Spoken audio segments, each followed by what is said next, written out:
Friends, we all have a schedule to our daily life, isn't it? Even the Buddha had the same schedule. He was a very energetic and robust, one of the greatest spiritual persons that we have ever seen in our life history or in the spiritual history. He just used to sleep for 1 hour. Let us see what was his daily schedule, and this schedule was followed by him for the 45 years since he got enlightenment, from the age of 35 till 80.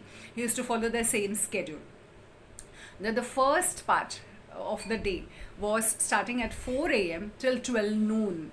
Now, 4 a.m. to 5 a.m., he used to just meditate. He used to enjoy Nibbanic peace and be with himself. 5 a.m. to 6 a.m. was for the world. He used to look at the world with compassion, with a lot of karuna, and see who needs him during this time.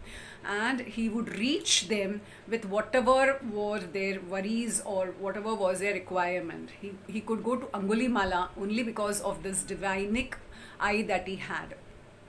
From 6 a.m. to 12 p.m., he would go with his monks for the alms round. He would go around the village or place wherever he was. He would go with his bowl, and he would go with his eyes downcast. He would go from house to house in a single file. All the monks used to go behind him. And after having his meals before 12 noon, he would give a discourse to whoever had invited him, or whoever had the royalty. If they had invited him, he would give a discourse. That was the first part of the day. The second part of the day was from 12 noon till 6 p.m. Now, during this time, monks used to come to him to ask different questions. Then there were lay people who used to come to him to the monastery to listen to discourses. There were different kinds of people, and it is said that he would give joy to the wise. He would promote the intelligence of the average person, and he would dispel the darkness of the dull-witted. So the second part of the day was from 12 p.m. till 6 p.m. in the evening.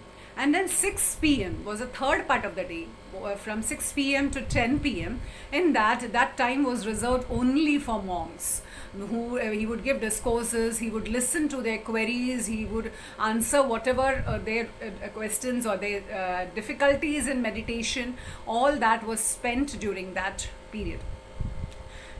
That was known as from 10 to night 6 till 10 o'clock. Then from night 10 o'clock till morning 2, this was a period when non-human beings would approach him, like the devas. There are lots of such references in the text wherein devas would come to him.